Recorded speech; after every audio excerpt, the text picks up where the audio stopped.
Good vach and welcome back to Just 2 Minutes, Just 2 Mishnayos. This Mishnayos le Nishmas, Fredele Basorchal, and the Schus of Elivitzlok Ben Gila, and our Frost, Sir Basurish, of Shlema. So Masachas Bava Kama, Parag Gimel, Mishnah Hey, and Mishnah Vav, Zeba B'Chavisa, Zeba B'Karasai. This is like a comic book. You have two people walking towards each other. One's carrying a big pole above his head, the other one's carrying like a big clay vessel. Nishbra Kadesh Shozeh Potter, and the pole comes and smashes into the vessel and breaks it. So Potter, so the guy doesn't have to pay for it. Shozeh Rishus Lahalich, because they're both allowed. It's in public property. They're both allowed to be walking there. It's not his fault. Hayabal, meaning the guy who was carrying the pole. Hayabal Kar Rishon Bal Chavis Achrain Nishbra. So if the guy with the pole was walking in front, and the guy with the jar with the pot was walking behind him, Nishbra Chavis Bakara Potter. So if the guy ran into the pole and broke his thing, so it's not his fault. It's not the guy holding the pole's fault, and he doesn't have to pay. Potter Balakara. V'im Amad Balakara Chayav.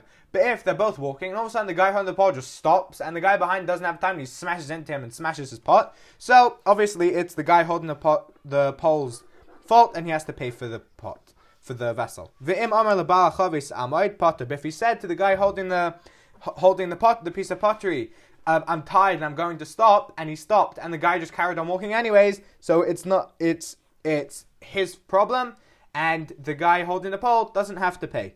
If the guy holding the jug was walking in front, and the guy holding the pole was walking behind, nishbra chavis bakara chayav.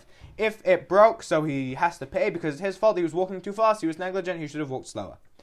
V'im amad bal chavis pater. And if the guy holding the pot said, holding the vessel, stopped and said, "I'm stopping," and the guy behind him holding the pole didn't listen and ran into him with the pole and smashed the thing, so it's his fault and he has to pay for it.